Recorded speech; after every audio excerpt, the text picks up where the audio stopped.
How should I create my retirement corpus? How should I be saving for it? Should I be investing in cryptocurrency or property or real estate for it? Hi, I am Dr. Bhavdeep Ahuja.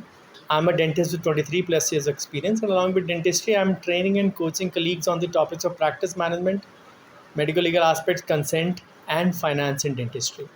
In my recent online webinar last week, which was incidentally the 250th webinar of my short online journey, which I started in 2020, there was this question which was asked to me by one of the members, that how do I create my online my retirement corpus? So the answer I gave was that the answer lies in simplicity. You need to have 5 basics covered.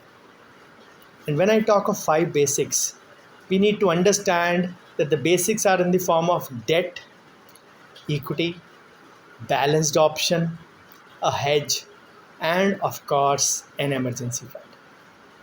Of course, if you want to add a post office account, that's it.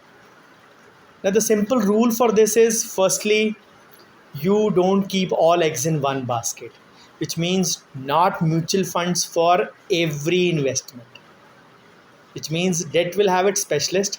For me, PPF or public provident fund is the new debt. When it comes to balanced, for me, the cheapest and the low cost option, which has lesser charges, is the National Pension Scheme or the National Pension System, NPS as we say.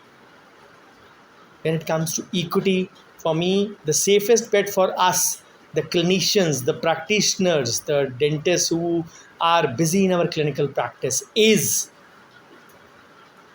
equity mutual funds. For hedge, a balanced option. A hedge is an option which balances your debt and equity and everything else, and you can say brings the average to above 10. And for me, gold is the best hedge. And inside gold, sovereign gold bonds is the best option. And the last but not the least is the emergency fund. The logic of that is that it is to be kept in a HESBA, HESBA, high interest giving savings bank account or high earning savings bank account. For example, which gives you 7.5% in savings bank account. Now, people will have varied options, varied views to this, that keep in debt mutual funds, why in PPF, PPS block for 15 years. Then they will say, why in NPS, keep it in balanced funds or balanced advantage funds. Why in gold bonds? Why not in gold ETF? And are banks, small finance banks, safe? So why in a high earning bank? You will have debates and reviews for everything.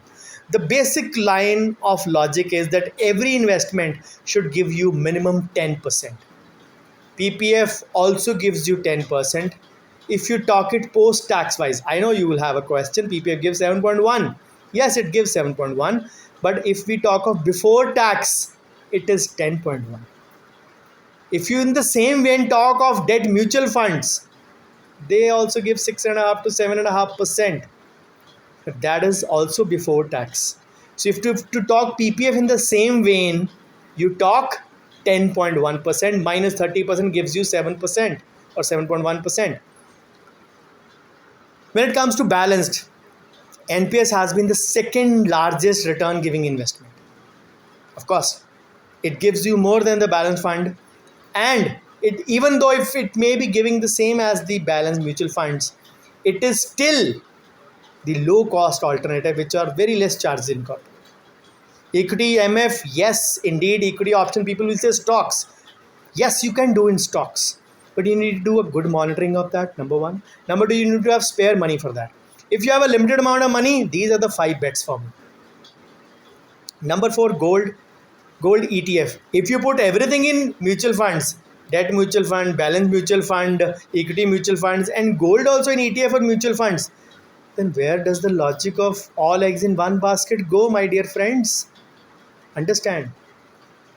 And of course, HESBA, all banks, all RBI registered banks, or all the banks are the legitimate sons and daughters of RBI.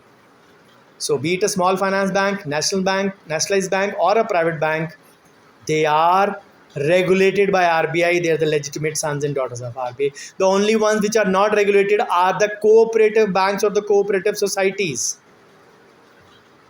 And that finishes the query. The question is, you want to create a corpus for your retirement. These 5 basics are good enough. But if you have money to spare, you can go in for stocks, you can go in for real estate. I will still not advise for a cryptocurrency. I hope you find value in this video. If you did, please do share with friends and colleagues and do subscribe to my channel.